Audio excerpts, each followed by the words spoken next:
She could never be the first woman president. Slept her way up into California political life. Would anyone vote for that? Nobody likes her. Dog-faced pony soldier? She was probably nastier than even Pocahontas. Women who run for office are often subject to sexist, misogynistic attacks. In front of reporters, Representative Yoho called me, and I quote, a These are the words that Representative Yoho levied against a congresswoman.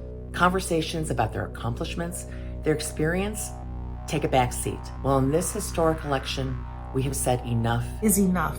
It's time for women to be judged on their merits, and for the media to take a more critical lens for their biased coverage. She's not really an American black. There's something that's not warm about her.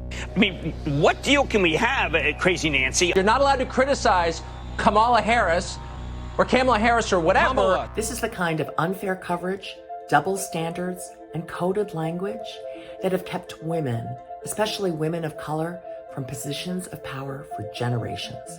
The same cannot be said of white male VP candidates. Time's Up now analyzed to the coverage of VP candidate Kamala Harris versus the coverage of candidates Mike Pence and Tim Kaine in 2016. The data was clear. White male candidates' qualifications go unquestioned. So we're saying enough to the use of sexist and racist name-calling and expletives. Enough political commentary that paints a woman's ambition as a dirty word. As though the very nature of seeking political office, or higher job for that matter, doesn't require ambition.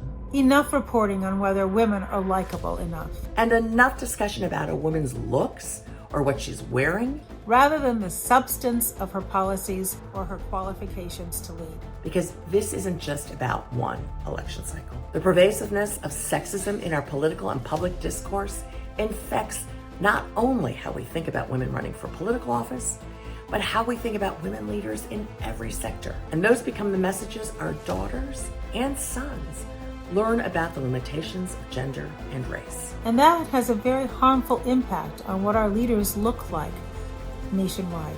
It's why 0 Fortune 500 companies are run by black women. And why women run only 7.4% of the leading businesses in our country. It's why there are fewer female CEOs across the Fortune 500 than there are male CEOs who have the name James. Time's Up now, and our allies are watching what the journalists and our opinion makers say and do.